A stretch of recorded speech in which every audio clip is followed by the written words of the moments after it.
Remember the fierce debate over congestion pricing? Well, the pandemic pushed that issue to the back burner, but tonight the MTA is once again thinking about charging drivers who enter Manhattan below 60th Street.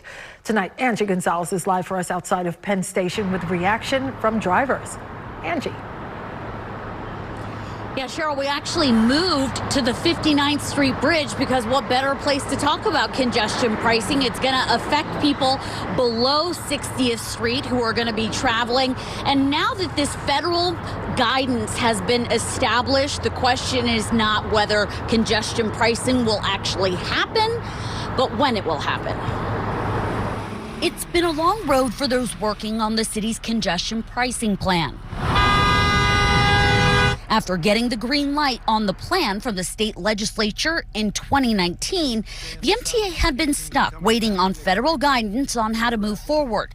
That guidance never came during the Trump administration, but that's no longer the case. We're excited that we have an administration that we're hopeful is going to let us start to move forward on central business district tolling. The Biden administration and the U.S. Department of Transportation has instructed the MTA to put the tolling plan through what's called an environmental assessment. It basically amounts to a study requiring the MTA analyze traffic volume and even air quality to gauge the impact of the proposed tolling plan to charge drivers entering Manhattan below 60th Street. A separate panel will determine how much that fee will be and who, if anyone, will be exempt. The MTA is going to appoint a board that will oversee the implementation and operation of congestion pricing.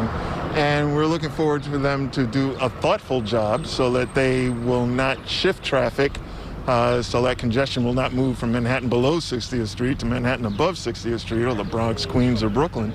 In fact, AAA is hoping they'll have representation on that board, as their members and drivers will be impacted by the decisions made.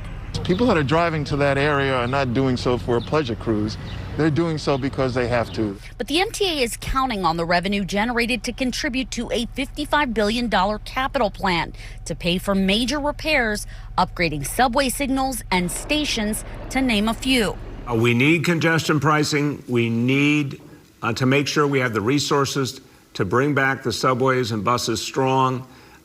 We need, obviously, to continue to address congestion itself. In addition to the mayor, Governor Cuomo and a number of advocacy groups released statements showing their support for the U.S. Department of Transportation's decision and their efforts at getting the plan going again. Congresswoman Nicole Malliotakis issued her dissent in this tweet, writing that she was disappointed the Federal Highway Administration would not require the MTA to conduct a full-scale review of what will amount to the nation's first congestion pricing system.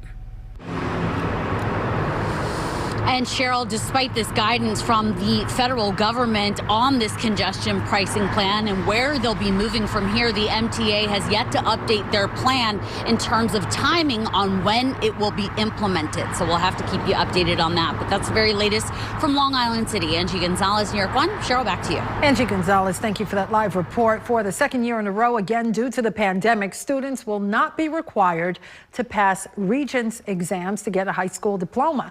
This as some advocates now call for new pathways to graduation. Tonight, Jillian Jorgensen has more as we check education news.